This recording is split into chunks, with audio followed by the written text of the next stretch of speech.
That's the sound of thousands of Newcastle United fans gathered outside the team's stadium this past Thursday after finding out that their club had been purchased by incredibly wealthy new owners. And while many Newcastle United fans don't seem to care much about where the money's coming from, others certainly do. Saudi Arabia say it's from their public investment fund, but the chair of that is Crown Prince Mohammed bin Salman, accused of killing journalist Jamal Khashoggi, which the kingdom denies. Today, we're replaying a story that originally aired back in May of 2020, when it first looked like this deal was going to go through. And there's an update at the end. And just a heads up that there are some graphic descriptions of violence in this episode. All right, here it is.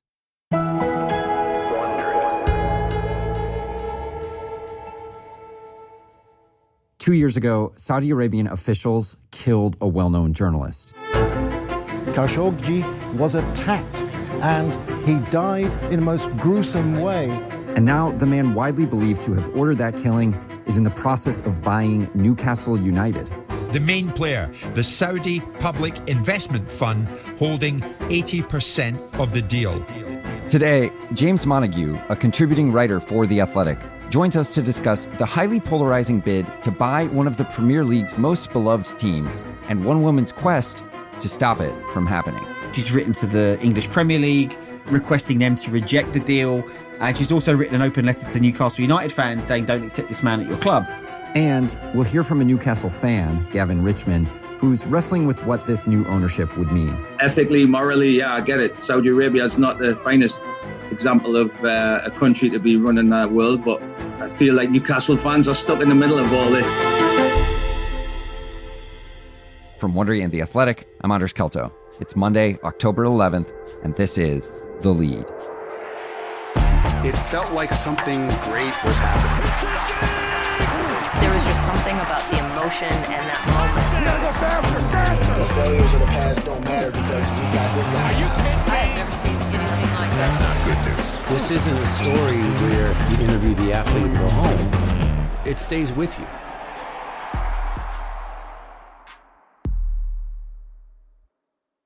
So, James, let's start with the story of Jamal Khashoggi. Remind us who he was.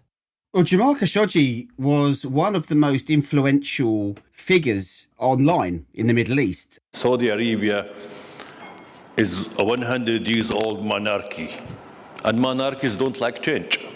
He was a journalist, and so he gained kind of reputation in the West for being a kind of, an outpost of kind of liberal thought in Saudi Arabia. And so eventually he leaves the country fearing for his life. He finds himself in Washington, D.C. He began writing for the Washington Post and started writing, criticizing the Saudi foreign policy, Saudi domestic policy. But as we speak today, there are Saudi intellectuals and journalists jailed. Now nobody will dare to speak and criticize the reform they like. And walk us through what happened on October 2nd, 2018. He'd met a woman, Hatice Cengiz, who's a young PhD student from Turkey. Eventually, this led to him turning up at the Saudi consulate in Istanbul.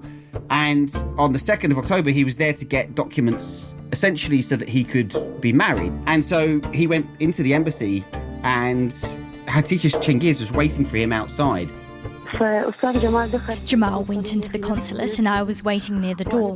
The appointment was at 1 p.m. After a few hours, no one came to me. They were supposed to come and get the phone from me, but no one came. And unfortunately, he never returned. 3 days have passed since renowned journalist Jamal Khashoggi went missing after entering the consulate to process paperwork. On Friday, fellow journalists and human rights activists gathered to demand his release.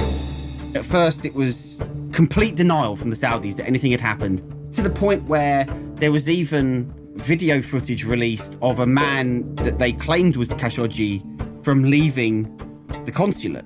It later turned out that this was a guy that they had chosen randomly who looked a bit like him, had a bit of a similar build, who they dressed up in his clothes and then allowed him to leave the consulate, so to give a kind of false impression that he had left. And then evidence started coming out from CCTV cameras, and it was pretty clear that something very grisly had occurred. The Saudis initially said he wasn't in the building. Now they've finally admitted that 60-year-old Khashoggi is dead.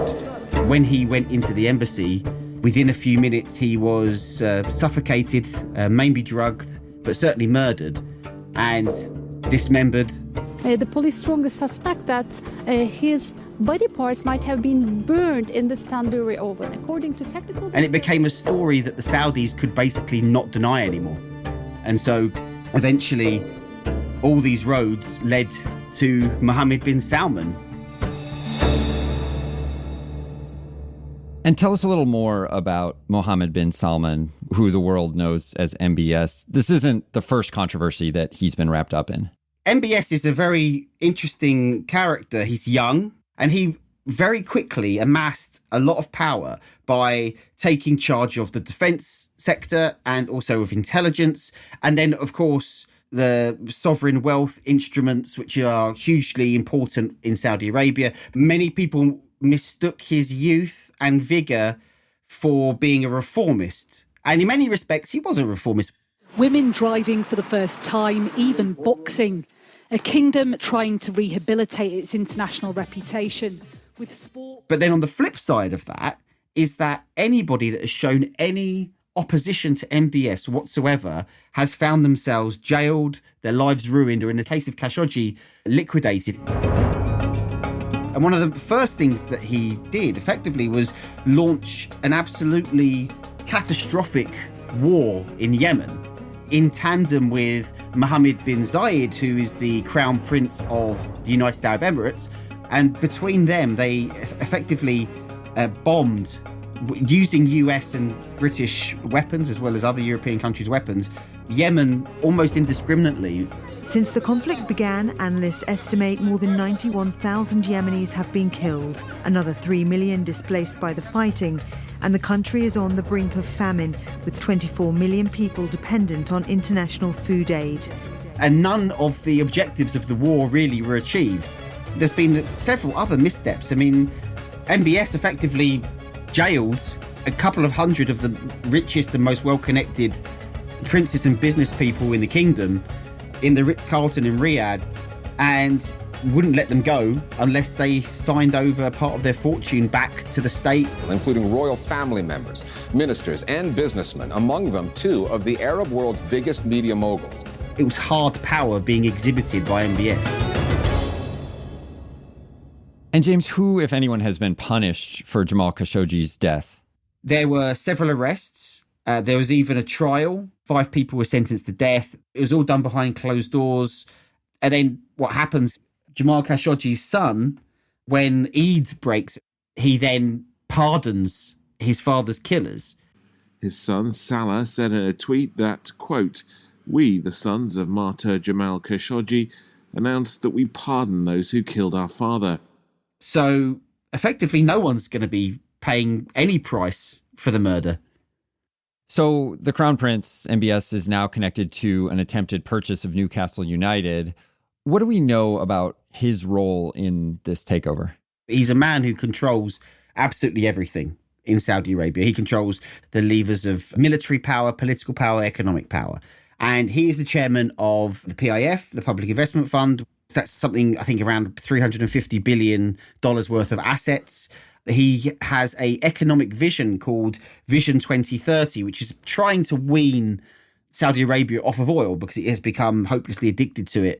And so the PIF has been on a kind of asset buying spree, especially under COVID. And Newcastle United, as a football club, offers something that other investments don't.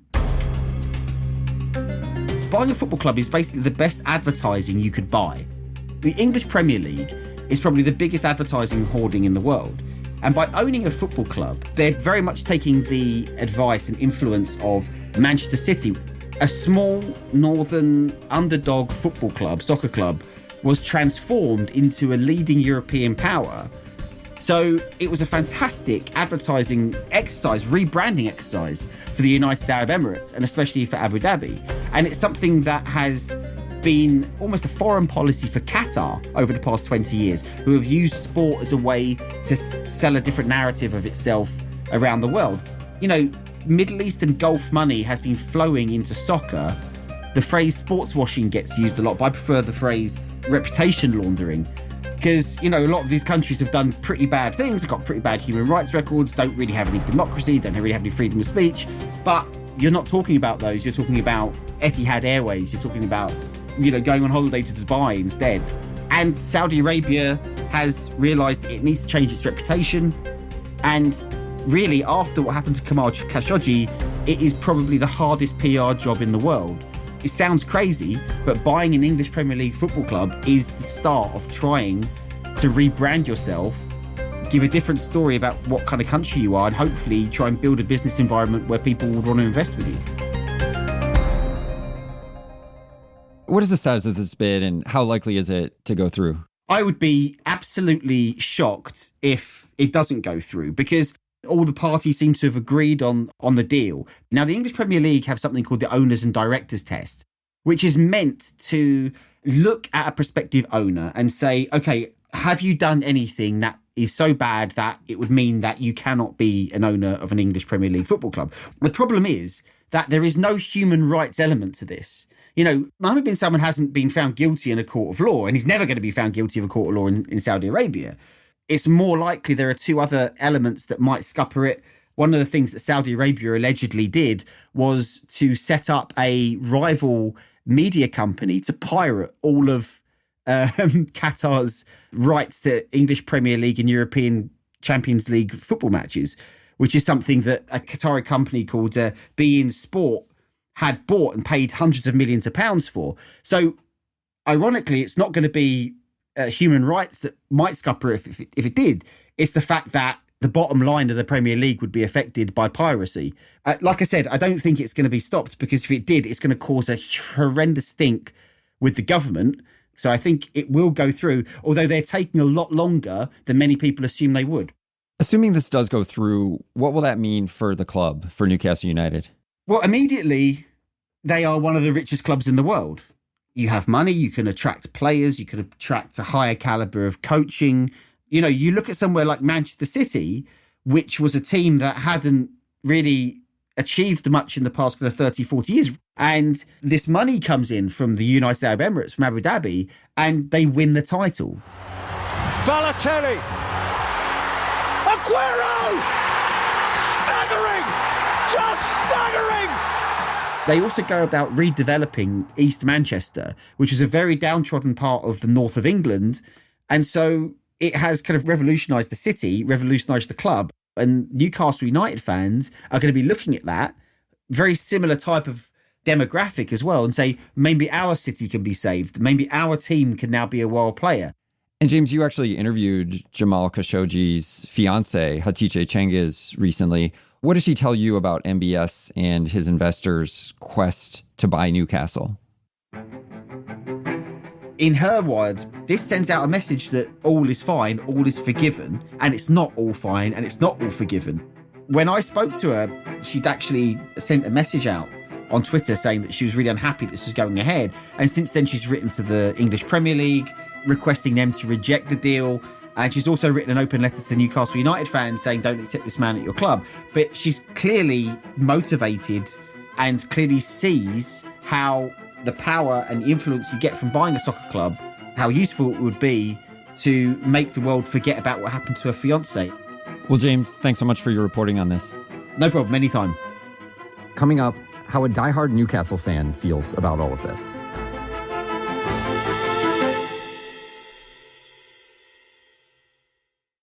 Brought to you by the Capital One Savor Card. With Savor, you earn unlimited cash back for going out or staying in. That's unlimited 4% cash back on dining at a restaurant or on takeout at home. 4% back on entertainment from the front row of a game or on popular streaming from your couch. And 3% back at grocery stores, where you'll find everything you need to make the meals that make their day. So earn unlimited cash back with the Capital One Savor Card. Capital One, what's in your wallet? Terms apply. See CapitalOne.com for details. If you've looked for a job recently, you know that there are a ton of options out there, which is great, but it can also be a little overwhelming. Advantage Resourcing makes the job search easy and fun. With the holiday season and New Year just months away, Advantage Resourcing always has great job opportunities available this time of year. In fact, it can be an ideal time to land a new job. Even better, their annual Job Fest is going on now. During Job Fest, local Advantage Resourcing offices across the country hold hiring events and offer great prizes. And this year's prizes are off the charts. For a limited time, they are giving away $2,000 each week, and the grand prize is a Tesla Model 3. Join in on Job Fest fun, and you'll get a great job and a chance to win prizes and own a Tesla. Visit worknowandwin.com to learn more and apply to work with Advantage Resourcing.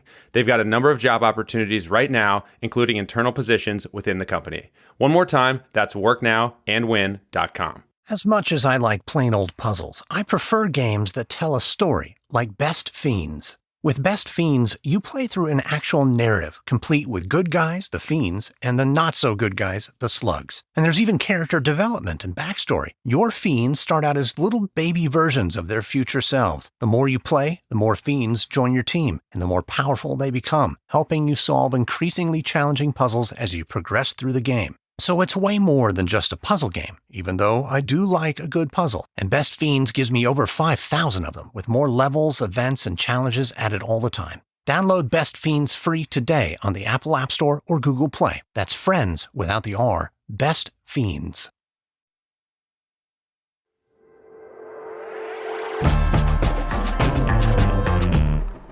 There he is. How's it going, Matt?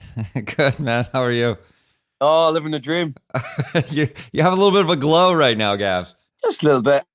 Gavin Richmond is an old friend of mine who lives in Michigan, but is from Newcastle and is a diehard Newcastle fan. Like multiple tattoos, watches every game, beer in hand, shouting at the screen. So I called him up to get his thoughts on this takeover.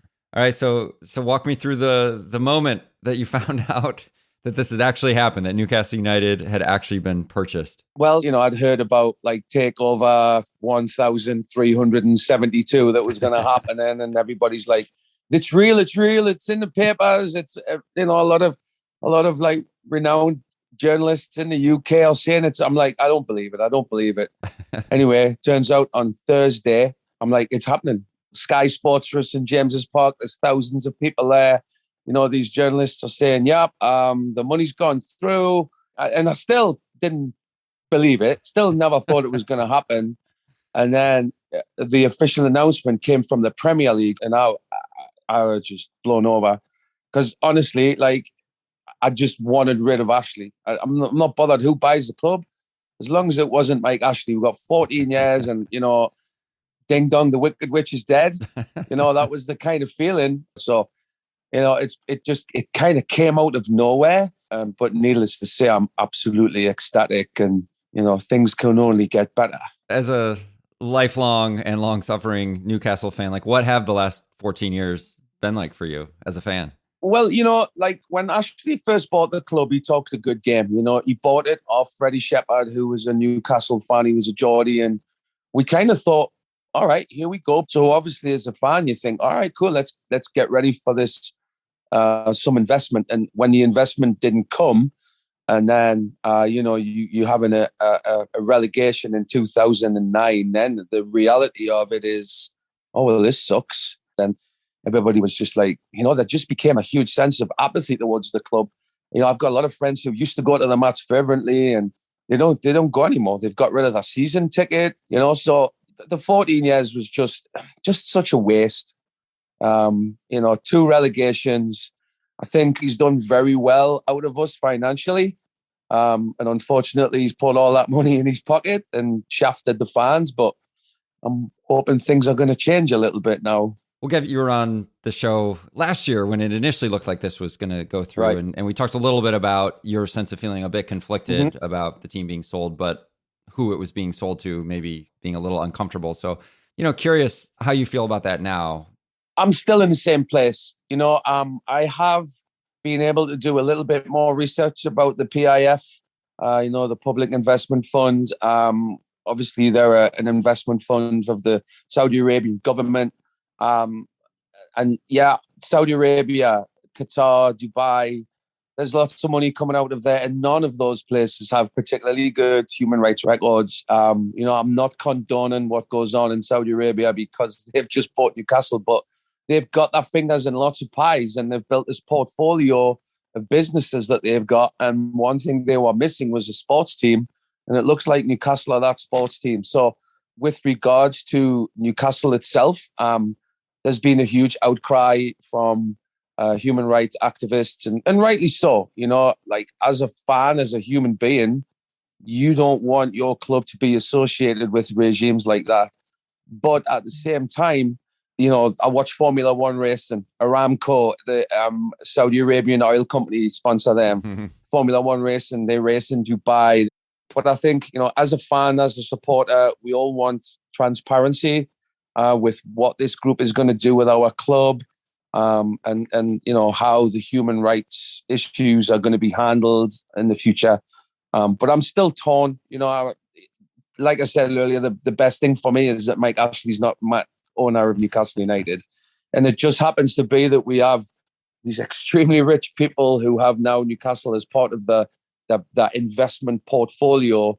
And it's exciting, but at the same time, it's like, oh dear, what else? What else could Newcastle get into here? Because, you know, I mean, we're just a bit of a mess, you know. All right, well, Gav, you know, we've seen what happened with Manchester City when they were purchased. We saw how they were completely transformed as a team, and parts of Manchester were also kind of redeveloped, it seems, as a result of all the money that flowed in from the United Arab Emirates.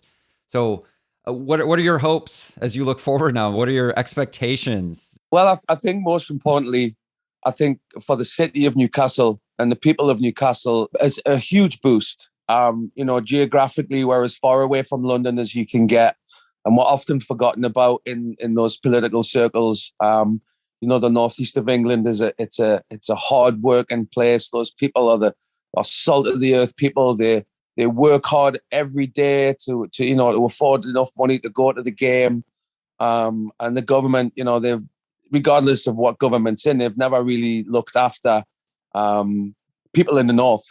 So I think, from a northeast standpoint, like you said, Manchester City's owners, they brought a lot of investment to the area. You know, they built up the stadium and they redeveloped the area around the stadium. You know, the team, first thing we've got to do is get rid of Steve Bruce, because he's absolutely dreadful. He's got the balls to come out and say, hey, well, I'd love to be able to show the owners what I can do. Well, unfortunately, you've showed us what you can do in the last 2 years, and it's been awful. So I'd like to get rid of him.